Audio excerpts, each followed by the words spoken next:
Hi everyone, it's Monette and welcome to another travel vlog.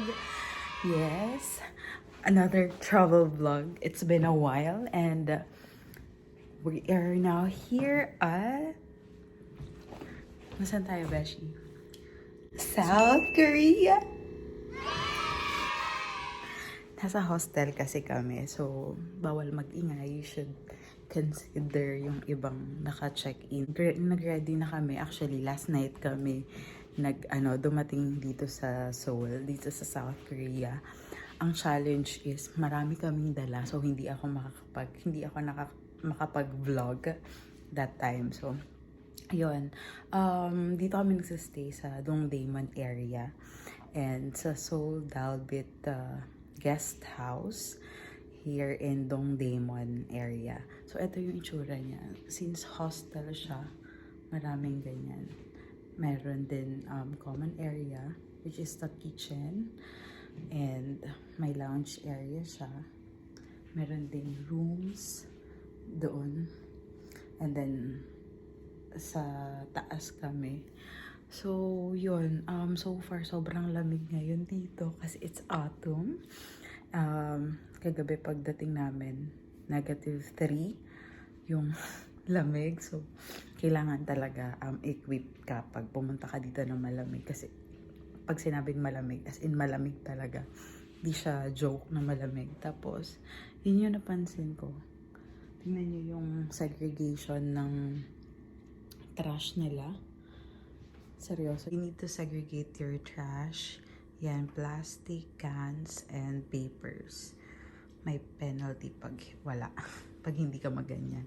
So yun, ngayon chill day lang namin. Mamaya magna-night bus kami. But, yun. Tapos, balak namin pumunta ng Myeongdong. And yeah, see you there.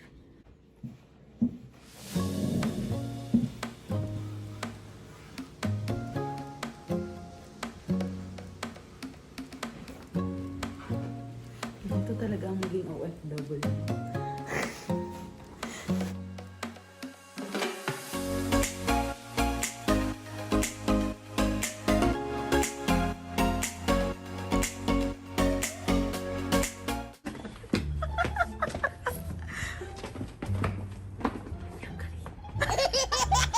Ang lamig!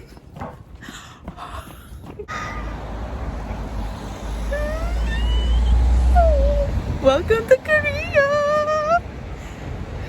Welcome to Korea! Autumn! Kahit saan ka tumingin, maraming oppa! Sisit! Lakas ako fresh! Annyeonghaseyo! Ayun na. Sobrang lapit ng namin. Ang tawag dito? Hostel namin sa market. Flea market. And it's Sunday.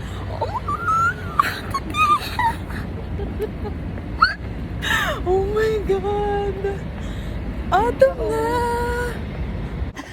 Para akong nasa K-drama. Hindi ako nahihiya. Oh my God.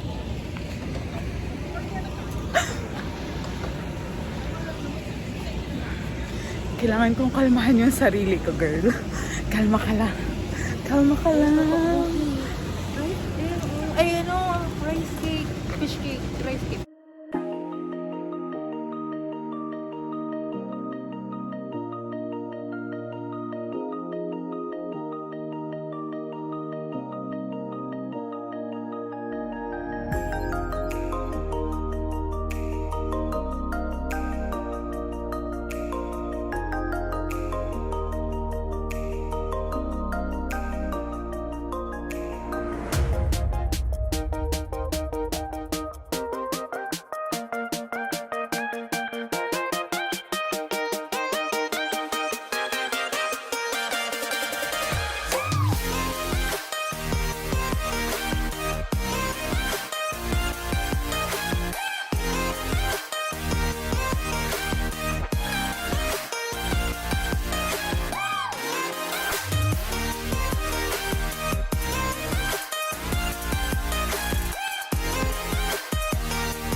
Sarap.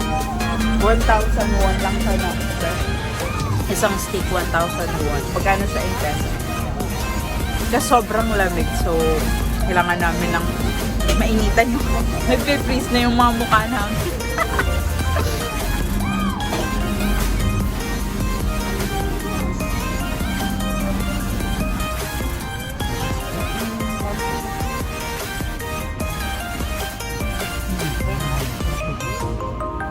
Iba pa rin. Ha? Yes, it's coffee.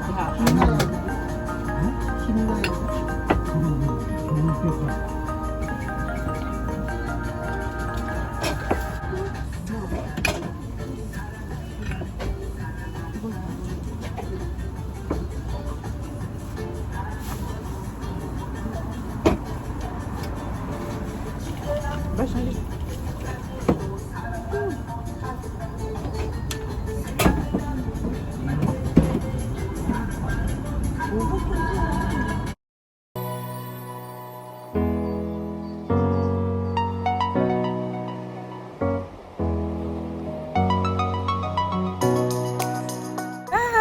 so, andyan na yung Dongdaemun Plaza. And it's 3 degrees here in Seoul. Yan, napakalapit lang ng hostel namin here sa Dongdaemun. Pero, sobrang lamig. So, kahit may araw, sobrang lamig. 3 degrees, Diyos ko. Nakakaloka. So, kailangan nyo ng T-money para maka-ride ng bus and train. And walking is a must talaga. So, wear your comfortable shoes. Kasi ang layo ng mga bus station nila, like train station, di ba, Besh? Jola is second time niya na here in South Korea. First things first, kailangan nyo bumili ng T-money sa any convenience store. Marami lang G25. Tapos, ano pa ibang convenience store? CU. Tapos, meron din, available din siya sa 7-Eleven. Tapos, kailangan loadan sa train station. Saan pa ba yung ibang pwedeng? Not sure. But, ayun na.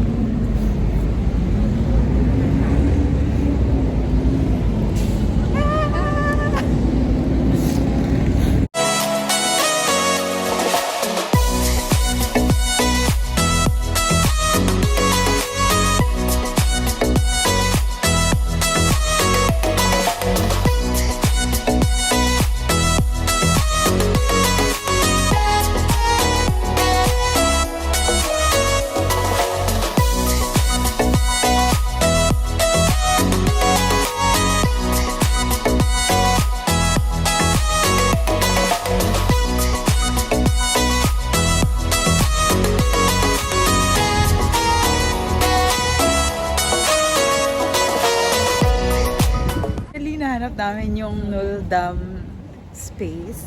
Yung pwede ka magsulat ng letter for your future self. Tapos, papadala mo din siya, diba? Oh my God! Lakas talaga maka-fresh off. Pak! Vlogging is, fresh, pak.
naman ito may ay, oo, latanan. Isip ko po, color. Alam mo yung kahit saan ka pumunta, sobrang ganda. Shit. Autumn pa rin naman. Meron pa rin mga yellow leaves. Pero hindi na siya yung as in thick na ano. Pero meron pa rin naman. Tas, Wait for it, mami. yun o, yellow. Figures na. Tapos nag-ice americano pa siya. Paano? Tas kami, nanginginig na sa lamig. Tapos sila, nag-ice americano pa. So naghahanap na lang kami ngayon ng MRT station. Kasi pupunta na kami dun sa meeting place ba? Anong tawag doon? Parang pick-up point ng city bus. So, after dun sa cafe na malapit sa Bukchon Palace. Ngayon, eto ata, yung ano, MRT, di ba? It's Insa doon. That's why. Kaya pala. Here.